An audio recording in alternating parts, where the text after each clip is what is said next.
Empires fall. Gods are forgotten. Entire religions, with their vast temples and libraries of sacred texts, turn to dust and legend. In the great violent marketplace of faith, survival is the rarest of miracles. But what if one of the very first challengers to the established order survived? Hiding in plain sight in the marshlands of ancient Mesopotamia for over 2,000 years. This is the story of the Mandeans, the last living Gnostics, the direct spiritual heirs of John the Baptist, a people who have been hunted for millennia for a single, unforgivable heresy. Their belief that their master was a true prophet and Jesus was the one who betrayed the faith. To hear the last echo of a drowned world, subscribe to Echoes from the Past. The secret history of the survivors begins now. Our story begins not in a vacuum, but in a crucible of faith. The 1st and 2nd centuries AD in the Roman Middle East were not the monolithic dawn of Christianity. They were a chaotic, vibrant, and dangerous age of spiritual revolution, a Gnostic age. From the deserts of Egypt to the bustling cities of Syria, dozens of faiths competed for the souls of men. Thinkers like Simon Magus, Valentinus of Alexandria, and Basilides preached their own gospels, their own secret paths to salvation. It was a world where the veil between the divine and the mortal felt thin, and new prophets were a constant presence.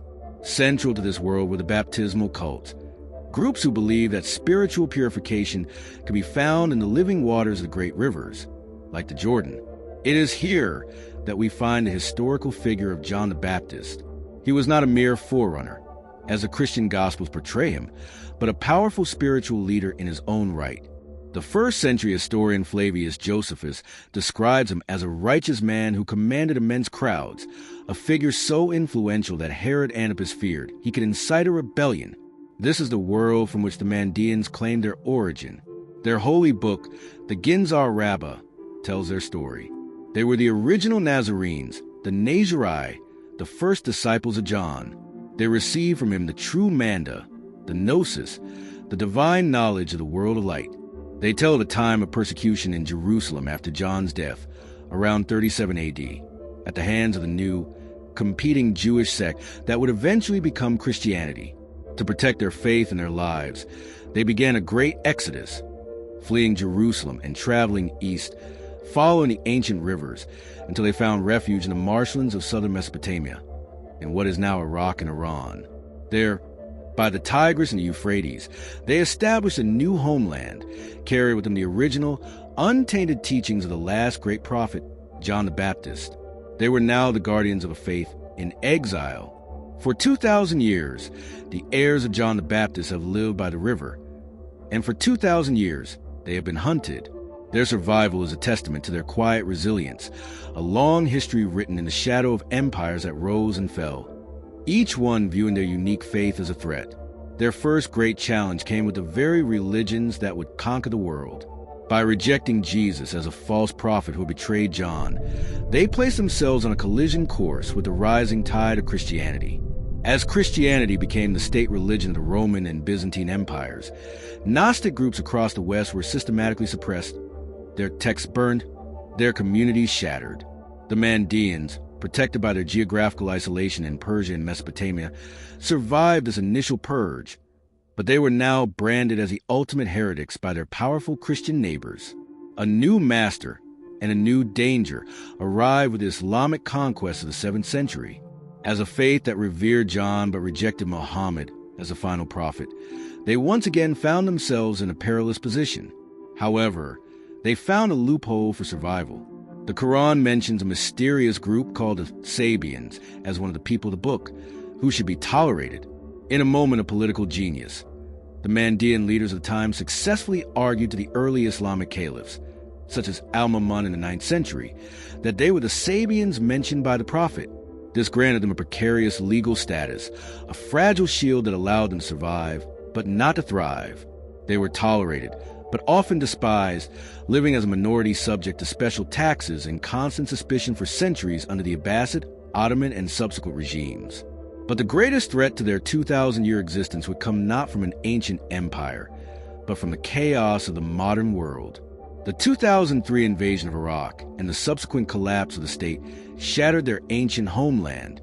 In the brutal civil war and the rise of extremist groups like Al-Qaeda and later ISIS, the Mandeans, as a peaceful and insular minority, became easy targets. They were subjected to forced conversions, kidnappings, and murder.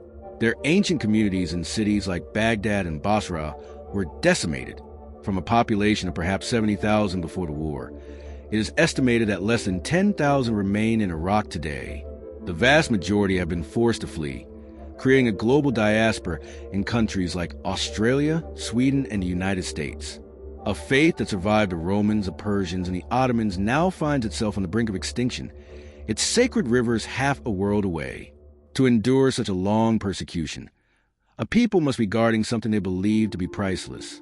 For the Mandeans, what they have protected is not a worldly treasure, but a secret knowledge, a manda, of the true nature reality. This is a knowledge that connects directly back to our thumbnail image, the sacred text pulled from the river. At the heart of their faith is a complex Gnostic cosmology. They believe we do not live in the true universe.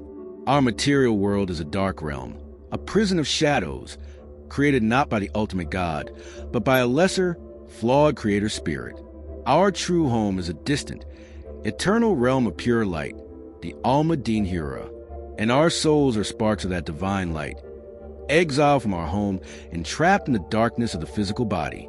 Life on earth, for a Mandean, is a long exile, and the goal of their religion is to purify this spark of light so it can make the perilous journey home after death. How do they achieve this purification? Their central, most sacred ritual is baptism or masbuta, but this is not the one-time event of Christianity. For a Mandean, baptism is a repeated, lifelong ceremony, a constant return to the source of life. It must be performed in living, flowing water, which they call a yardna, in honor of the River Jordan where their prophet John once preached. Dressed in pure white ritual robes called rastas, they are immersed 3 times by a priest.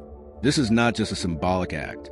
They believe the living water physically and spiritually cleanses the soul, washing away the sins and darkness of the material world and reconnecting it to the world of light. This sacred knowledge, this intricate map of the soul's journey, is preserved in their holy books. The most important is the Ginzar Rabbah, or the Great Treasure. It is a vast collection of history, mythology, prayers, and instructions for the soul's ascent after death. For centuries, to protect these texts from those who would burn them, Mandean scribes would painstakingly copy them not just onto parchment, but onto thin sheets of lead, rolled into scrolls. These heavy, incorruptible scrolls could be hidden underwater, protected by the very rivers that were the center of their faith. The river was not just their temple. It was their vault, guarding the secrets of the last Gnostics. And so we arrive in the present day, not with a triumphant conclusion, but with a somber reality. A flame that has been guarded for 2 millennia is now flickering, in danger of being extinguished forever. A faith that survived the rise and fall of the Roman, Persian, Sasanian, and Ottoman empires now finds itself scattered and broken by the brutal chaos of modern geopolitics. They are, in every sense of the term, a living time capsule. Their language, Mandaic, is the last surviving dialect of the Eastern Aramaic spoken in the time of Jesus and John the Baptist. To hear their priests chant the ancient liturgies is to hear an echo of the very sounds of Roman Judea. Their rituals, passed down from master to disciple in an unbroken chain, offer us the most direct window we will ever have into the lost world of the first-century Gnostic movements. They are a living museum of a spiritual history that was almost completely erased. The tragedy of the Mandeans is that they are the keepers of a story that the world has largely forgotten it has lost. They are the guardians of perspective that challenges the very foundations of Western religion, a perspective where the hero is not the one who died on the cross, but the one who preached by the river, a perspective where salvation is not found through faith in a creed, but through the personal, mystical knowledge of the light within. And so, we must ask the final question. What does the world lose if this flame finally goes out? Is it just the quiet end of another small, ancient culture? Or are we, in our modern ignorance, about to witness the final, silent death of Gnosticism itself? Are we about to lose the last living link to the secret spiritual history of the Western world? A key to a door we have forgotten even exists? The loss of the Mandeans would not just be a tragedy for them. It would be an act of amnesia for us all, leaving a silence where an echo of a different truth once existed.